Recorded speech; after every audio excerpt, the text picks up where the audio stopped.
Right now, in many countries, gambling offenders can receive fines or imprisonment or rehabilitation programs. The government uses imprisonment not only to punish but also to prevent offenders from repeating the same crime. Some programs already exist to help with rehabilitation, but imprisonment is still an important tool. Good afternoon, ladies and gentlemen, honorable judges, esteemed opponents, and distinguished member of the House. I'm Diva Laila Nafi'ah from State Junior High School 1 of Ngunut Tulungagung, Java. And today, as the contra side, I will fully decline this motion that say this House would give social service and skill training from gambling offenders rather than imprisonment. In our country, we got a huge number of online gambling. In 2023, it reached more than 1,000 cases. And in 2024, it also reached more than 700 cases. It's a huge number of cases from online gambling. So, ladies and gentlemen, online gambling refers to betting or playing games, chance, or skill for money.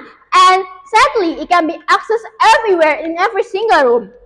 All those websites and apps that offer casino games, sport betting, poker, and lotteries, those called as online gambling. To make sure my argument plays it in the right direction, today I will make Indonesia as the country I will talk about and online gambling as the subject I will look into it. Ladies and gentlemen, the first thing I will look into this case is about the most important part, and that's it, the person.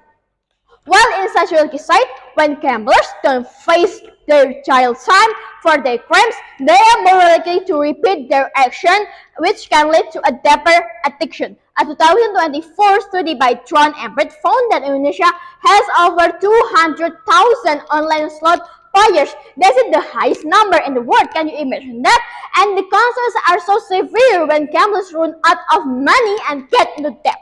The resulting depression and anxiety can become so overwhelming that some resort to suicide. And this way, the despair from losing has taken many lives. From 2022 to 2024, there were 26 suicide cases of online gambling, which also shows about 0.1% of all suicide in Indonesia.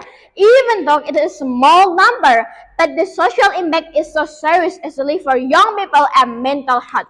Ladies and gentlemen, on the next point from the social environment set, imagine then if gambling offenders are only given punishment such as community service and training in general, society will clearly see that crimes like gambling are not considered serious.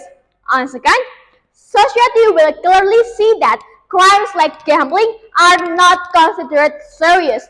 Yet, public trust in the law is the foundation of social order. Now imagine the guide. If the law appears soft on gambling offenders, people might feel the law is unfair, and as a result, first, others will not afraid to break the law, and second, the social environment will be unprotected, and finally, it will give negative image to the government.